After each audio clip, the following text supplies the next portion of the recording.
Thank you. Welcome to the Dad Cafe with speaker Mike Kildee. We are so glad you're here. My name is Sonia Tiggs, and I'll be moderating today's section.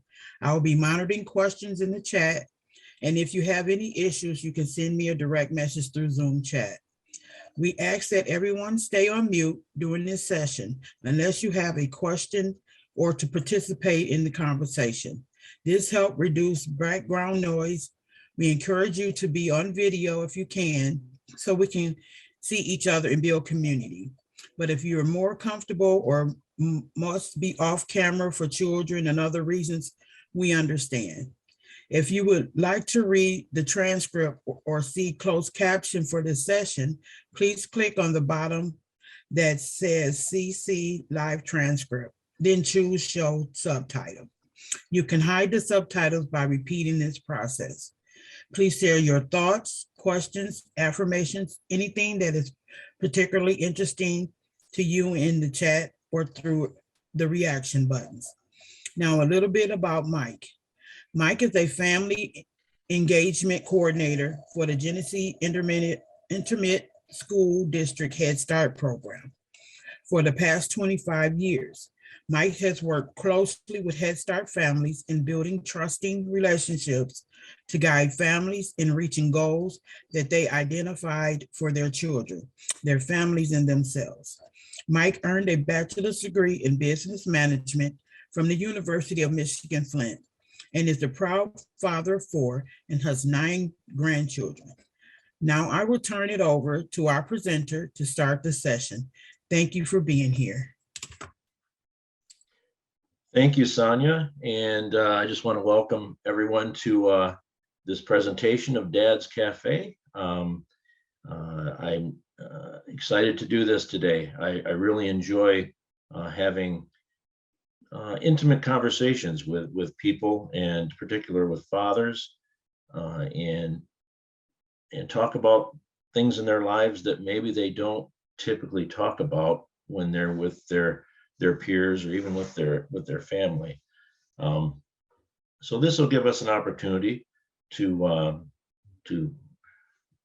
be together, learn a little bit about how to listen, how important that is when you're having a conversation, and also break out into some breakout rooms and have some conversations based on the Parent Cafe curriculum.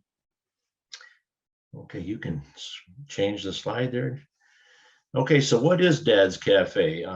Dad's Cafe is a nationally recognized peer-to-peer learning process to keep children safe and families strong. Parents and caregivers create safe spaces to explore their strengths and learn from themselves and each other how to use the strengthening families' protective factors with their loved ones. This is the, I don't know if you can see this. This is the Parent Cafe, Dad's Parent Cafe curriculum. It just comes in a small box, and it's really just it's just conversation cards that follow the 5 protective factors, and those I'll speak about those a little bit in detail. But they are the 5 protective factors are really characteristics that have been shown to make positive outcomes for children and families. And the first one is resilience, parent resilience, relationships, support, concrete support in times of need, knowledge of parenting and child development, and communication. So, go ahead and change slides. Okay, just a little bit of housekeeping, and I know Sonia kind of touched on some of this, but this is a virtual cafe, of course, and we'd love to see you. So please, it's nice to have your camera on if you're able to do that. And due to the delicate nature of virtual gatherings, if you aren't talking, please mute yourself. I really appreciate that. Sometimes technology gets a little bit crazy, and I can it seems to always do that with me. So, but if you have any technology problems, I'm glad we have Jennifer here, and she can help us out if anything happens there. We don't really take a scheduled break during the cafe, so if you need to step away for a minute, please do so. Don't feel like you have to remain on if you've got to take care of something. And lastly, and most importantly, if you are a early childhood or a professional who works with families, it's good at this point to remove that hat and attend as a parent or a caregiver or a family member. Okay, next slide. Okay, we always want to ensure that this is a safe space online. If you need a minute, take a minute, turn off your camera, and then come back. If you need extra assistance during or after the cafe, please, you can message me. And this is generally what I say to fathers when we're having a parent cafe. If there's something they're not comfortable speaking about right at that point, they can always message me in the chat. And if you're concerned about the welfare of somebody else in the group, if somebody shares something that maybe you're concerned about, then you can also, that would also go into the chat. So next slide. These are some of the agreements that we all need to agree to. It's important that you speak from your own experiences. Use I statements. You want to. This is really a time to speak about yourself. Talk about yourself. Talk about your, what your feelings, what your, what concerns you may have, or what some of the victories that you've had as being a parent and a father. Listen actively. It's important that we don't interrupt, and no judgment or either positive or negative. We're not here to judge one another. We're here to listen and support. So it's important too not to give advice. This is a time where participants share about themselves and get support just through knowing that people are listening. Confidentiality, what we talk about in the group stays in the group. That's a very important part to the Dad's Cafe. And please stay present. Try to limit your outside distractions. I know sometimes, especially on Zoom, when we're if you're at home or at work, there's oftentimes distractions. So it's good to try to limit those outside distractions. Okay, does everyone agree with those? Thumbs up. Thank you. All right, I'm going to talk a little bit about the protective factors. I mentioned them earlier, and there are 5 of those protective factors. And the first one is parental resilience, and that's the ability to manage and bounce back from all types of challenges that emerge in every family's life. We all have challenges in how you respond to those and what decisions you make is really what the resilience is. It means finding ways to solve problems, building and sustaining trusting relationships, including relationships with your own child, and knowing how to seek help when necessary. The next is social connections. Friends, family members, neighbors, and community members provide emotional support and help solve problems. It's really important to have those social connections. I know over the past almost 2.5 years now, we may have lost some of that. Fortunately, through social media, we can keep those connections, but that doesn't, like I had mentioned earlier, it doesn't, I don't think it really takes the place of actually having a conversation face to face with someone. So let's see, creating support in times of, or concrete support in times of need. Any needs that you may have, either food, clothing, shelter, any of the essentials to help your families thrive. It's important that you have a support network that can help you know what the resources are in your community and to feel comfortable accessing those resources. Knowledge of parenting in early childhood and child development. Accurate information about child development and appropriate expectations for children behavior at every age helps parents see their children and youth in a positive light and promote their healthy development.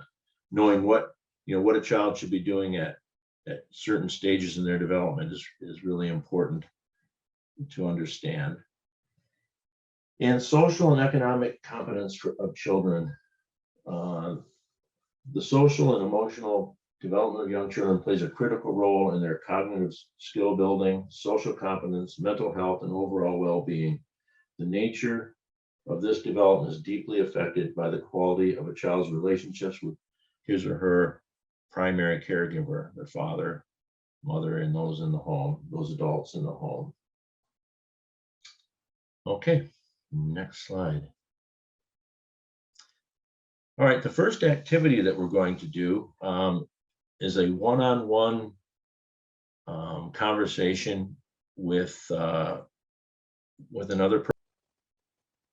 I may have to figure out a way to stretch this a little bit, because usually with a larger group, it does. Well, we'll see what kind of feedback we have. There may be some really good conversations after, but the more people, it seems like the more conversation you have.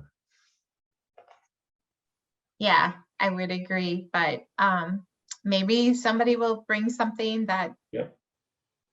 up, and we have someone joining. So Okay, good. Damien, there we go. Hi, Damien. Welcome to Dad's Cafe. Are you able to hear us okay? Yes. Hello, Damien.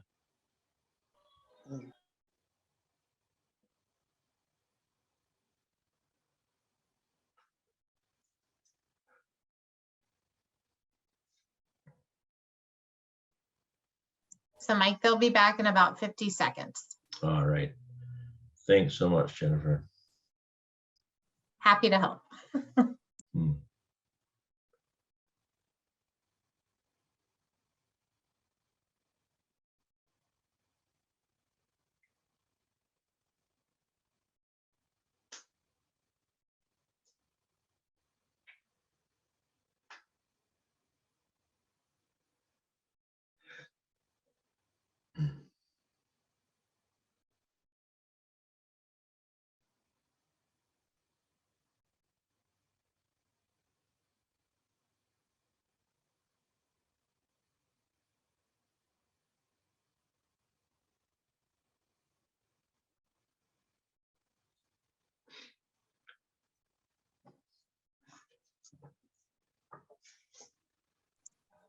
Okay, Mike, the rooms are closing. They're coming back in. All right, thank you. We ran out of time. Not enough time? We were having fun reconnecting. Shayla and I we hadn't seen each other in a while, but thank you for that opportunity. Well, that's good. I'm glad that you were able to do that. And that's what I really like, this one-on-one exercise, because it's not too often that you have a conversation with someone and you feel like you're being heard, and you feel like somebody is listening and not interrupting. And I should have mentioned too that eye contact is kind of hard on Zoom, but if you do this face to face, having that eye contact with the person so that they really see that you're listening, it feels good just to be able to talk and know that you're being heard. So what we're going to do, let's just kind of reflect back on how that felt for you.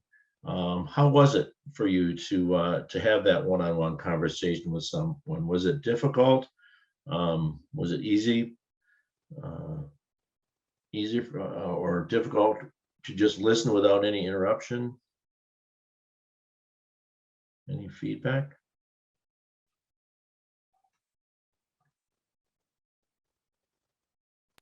It was good.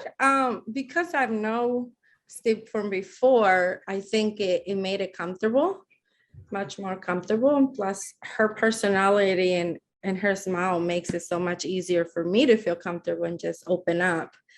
So I enjoy getting to catch up with her. I think it's been maybe 2 years since we haven't seen, if not more, but yeah.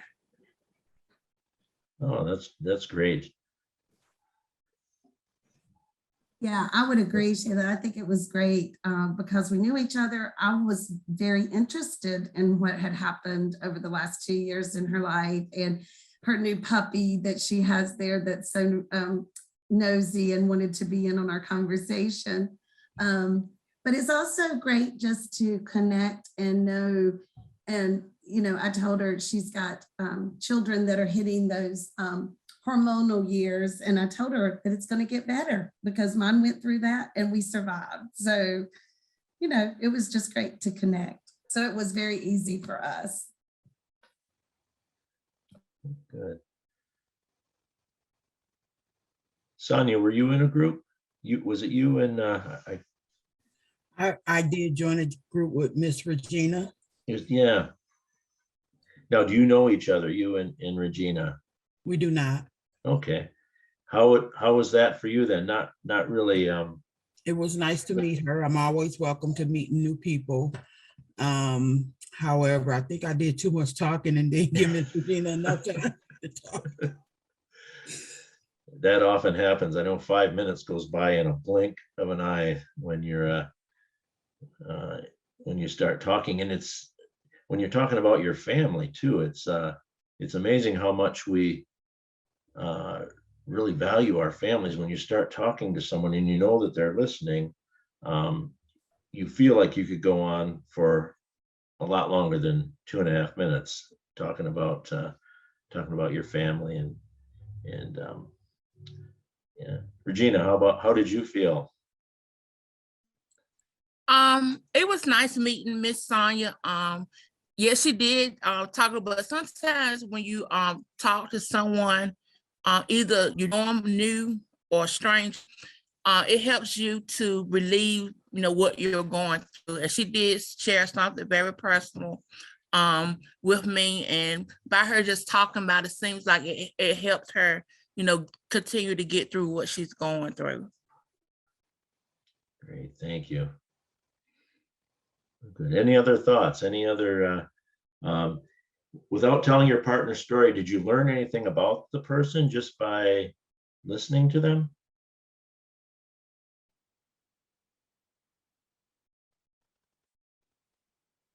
Yes, I did. It lets me know that she's a very kind-hearted person and willing to assist parents or people in any way that she can. Thank you.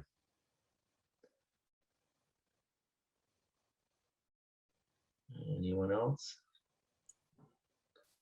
I learned a lot about Miss Regina. She seemed to be very family oriented. Great. And I would just add that even though I knew Shayla, it was so encouraging to hear how she continues to support others, and especially those that may have language barriers. And I just appreciate her so much. Well, thank you. Well, thank you.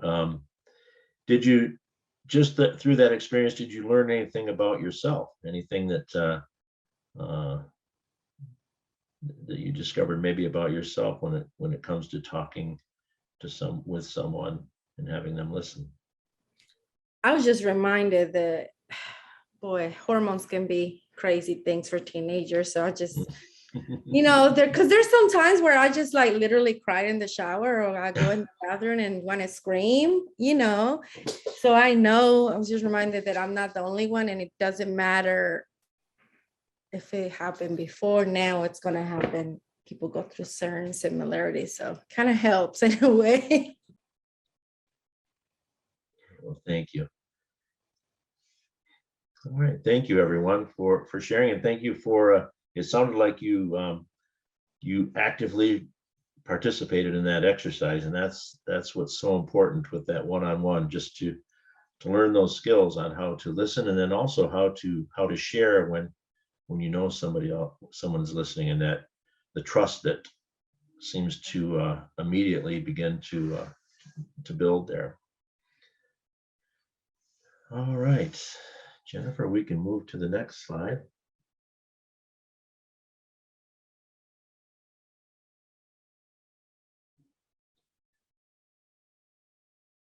Okay.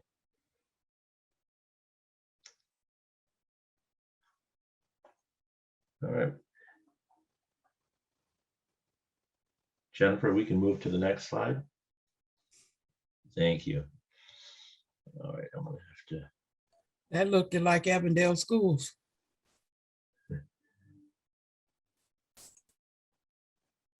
Oops, that might be too far, that slide there, is it? Yep, next one back, I believe. No, I'm sorry, you were right, next one. Thank you. Yeah. Is there any way I can move this out of the way? I've got does everyone see the breakout room square in the middle of their screen or no? Mike, only you can see it. You can close it out. Just go Oh. ahead and click the X on it and it will close it for you. Oh, there, perfect. I really didn't need to, it was just kind of distracting for a minute, but what we're going to do next, we do 2 different rounds of cafe conversations, it's called. And typically what we do is break out into groups of maybe 5 or so. But because we have a small group today, we're just going to stay together as one group. And in the cafe conversations, we kind of pick a theme, or we pick a theme as to what area we would like to talk about. And that comes from the 5 different protective factors that I had spoke about. Is there any one that maybe jumps out at you that you think, well, maybe that would be a good conversation to have today, either through parent resilience or the social connections that we need to make, support that in times of need, knowledge of parenting and child development, or the social emotional competence of children? Does anyone have one that they would like to talk about as a group?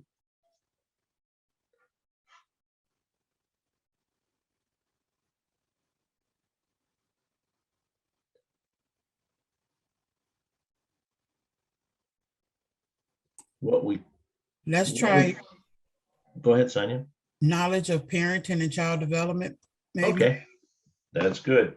So what I'll do is I talked about these cards that help, they're conversation starters. So I'll just kind of scroll through and I'll find a question under, you said social emotional competence of children, correct? No, sir, knowledge of parenting and child development. All right, thank you. All right. I'm gonna have to find one that, because I think we just have Damien on here as a father, so I'll find one that's oh, I did find, there was. Here's one that's very general. How do you show love to your children?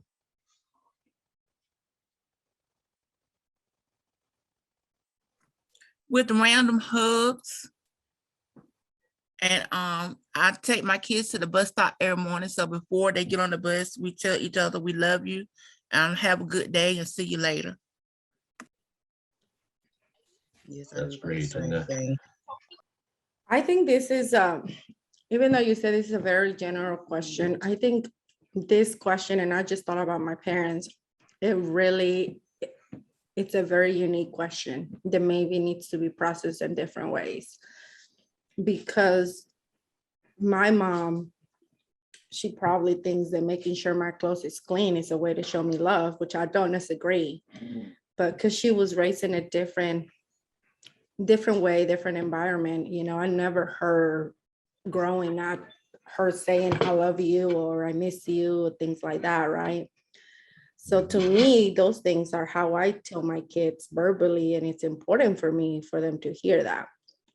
But I know growing up, it would have made a huge difference to me, you know, hearing those words, but it was not necessary for my mom. My mom, I guess, expected us to know those kind of things, you know, but she grew up that way where her parents never really say encouraging words or words that had emotion with representation to the children. So I didn't have that growing up. I needed it.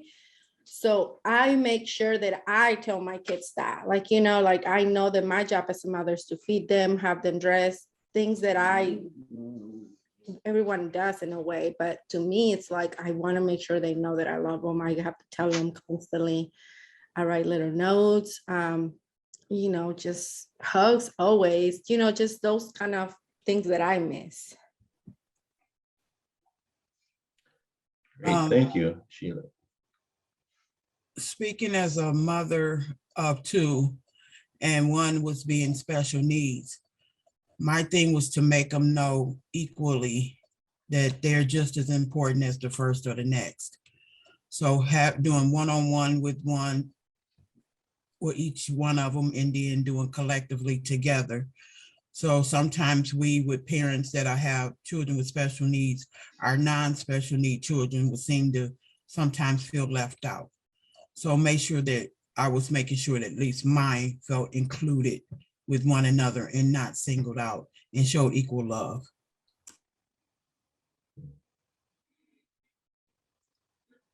Thank you, Sonia. I was just going to say, from a father's perspective, I think, and this is my own personal view, I think fathers oftentimes feel like it's providing something is how you show love, and they don't always express it verbally or even physically through hugs and things like that. Now that may be generational for me, because I grew up with a father that was a good provider, and I know that he loved me and my siblings, but as far as the, you know, saying it and expressing it physically, I mean, I would hug my dad, but it was on occasions like, or if it was like on a birthday, or if we were at you know, somewhere where there was, you know, like we had lost a family member and there was some emotion there, that's when I would, you know, that we would get the hug. But I don't know, that's just my perspective as from a father. Sometimes it's more what you are providing and not so much what you're, you know, that you say it and express it physically.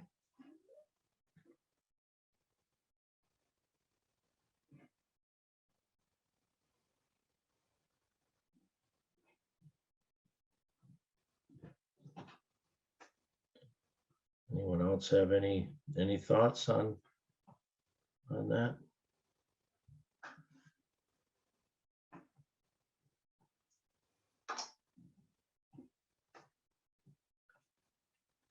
I see, do we have Damien? I see Damien's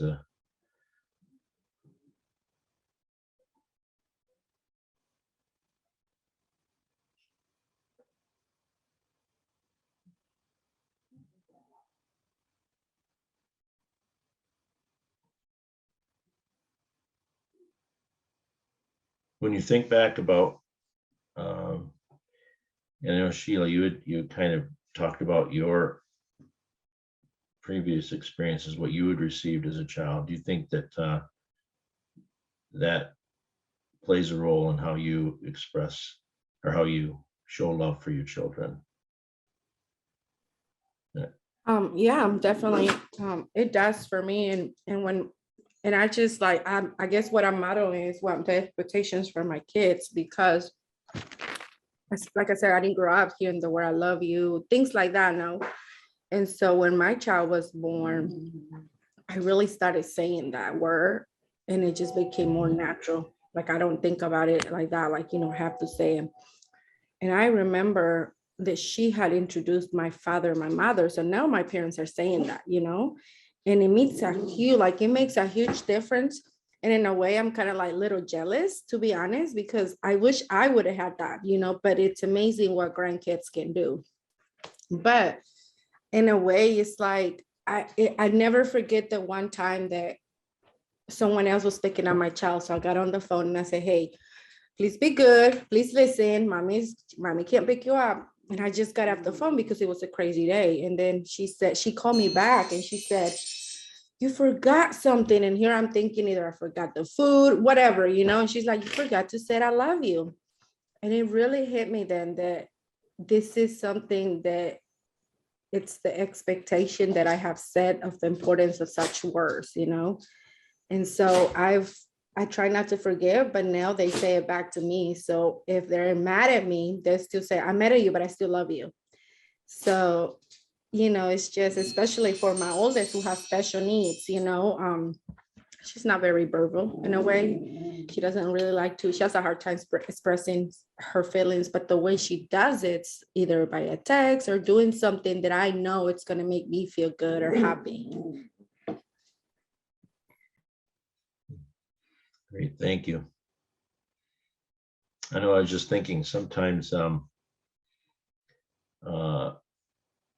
when we have those difficult conversations with children, especially as they get a little bit older, was that you, who was saying that they have a teenager, it sounded like, and the hormones are starting to. Me? Yeah, Sheila, yeah. Yeah, and you have to have those difficult conversations, and sometimes children, they see that as, how, that's not really showing that you love me, but then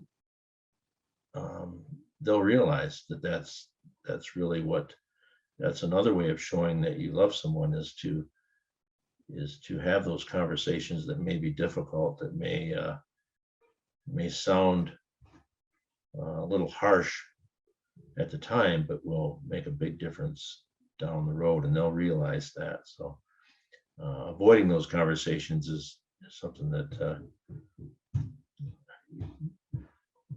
we don't want to do. So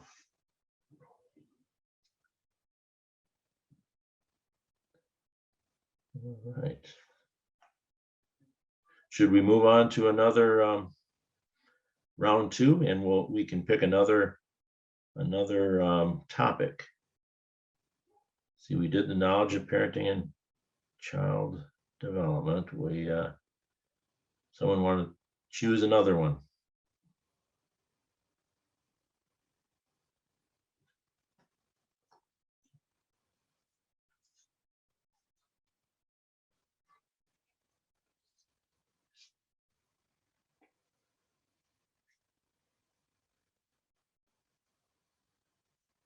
How about social connections? Does that sound all right to everyone? That works. All right. Let me see what I can find here. Social connections.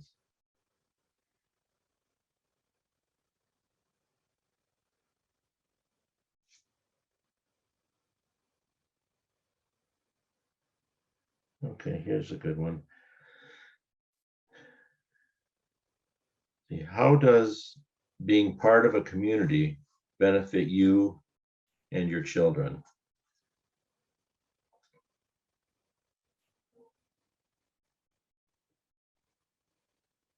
I always think of that saying, it takes a village to raise a child. When I think back on my own childhood, there was, and I'm sure some of you can relate to this, you kept yourself on good behavior when you were around friends of your parents, because you knew if you didn't, the word would get back. So being part of a close community is important.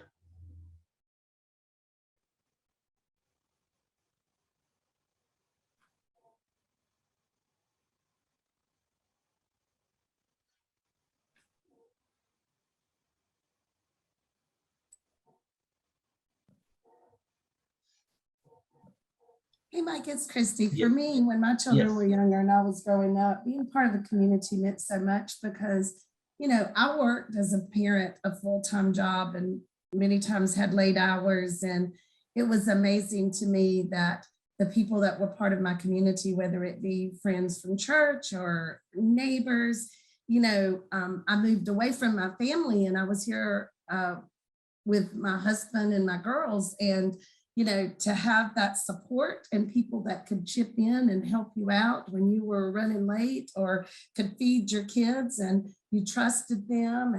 And I knew that they were going to behave because if they didn't, they would discipline them too. So, it just, I don't know, it gave you a sense of belonging and for me, and it also did for my children. And, that's something that I think in our society today is not as much. I know living in a larger area, a lot of folks don't know each other. They don't know their neighbors. But when my kids were young, everyone knew everyone in the community. And it was just part of what we did. We helped one another. Yeah. As far as me, as the social and emotional competencies of children, I think back to when I was saying I had started a parent group at the school my son attended, and I noticed that a lot of the students that were special need didn't feel included in the community. And so that's why I started a parent group, and we did parties and things to include them and to be able to learn how to socialize with other people, whether they're special needed or not. And also the school that they attended did the same thing. So it was general ed and special ed together. And right now I'm a high school, K through 12 school bus driver. And I drive for a group called Skills, which is a young group of older special needs. They go out to the community to learn how to shop or interact with the community in the sessions like stores or restaurants and things like that. So I know I speak a lot about special ed, but that's my community that I love. I love them all, but I love the special ed, especially because they're the least included. So they learn how to care and learn how to shop and learn how to just generally act in the community. And I think it is so important that our special need children learn how to be able to interact and feel comfortable in the community. Thank you, Sonia. That's so important. And you made a point of maybe reaching out to those that may not have the same social connections as you do and helping them get connected and stay connected can be really helpful for a family and especially for their children too. So We have 5 more minutes, Mike. 5 minutes. Yes, sir. Unless Christy, unless we're extending a little bit because we came in late. I think We are going till 12:45. I apologize, Christy. So we do need to stop at 12:45. And Christy, Natalia is wanting to make sure at the closing that you are able to speak for a few minutes. So that session is open, Christy, if you want to make the transition. I'll jump over to that. Thank you. Of course, I apologize for interrupting. Sorry. So we're finishing at 12:45. Yes. Okay. All right. I just wanted to say that I agree for the person that just shared that many ways, because so I grew up until I was 12 in Mexico, and then we moved here, and it's just totally different than here in a lot of ways, and I think part of it had to do with us not feeling safe and having a lot of fear moving into another country. So we kind of started like developing friendships and relationships with people. And maybe because my mom was very, very protective, but I remember over there, it's just like you're in everybody's neighborhood and house, right? And if you're hungry, you get fed by whoever has food, because it's kind of like your house. So those kind of type of environments. And just moving forward and having a child here, I feel like it's, in a way, I took in a responsibility that I needed to educate whoever came into my house about being, just building that trust for families and things, because I want my child to be accepted. I want my child to be respected. And I feel, that I don't know if I don't want to say everywhere, but I still feel there's a lot of need for people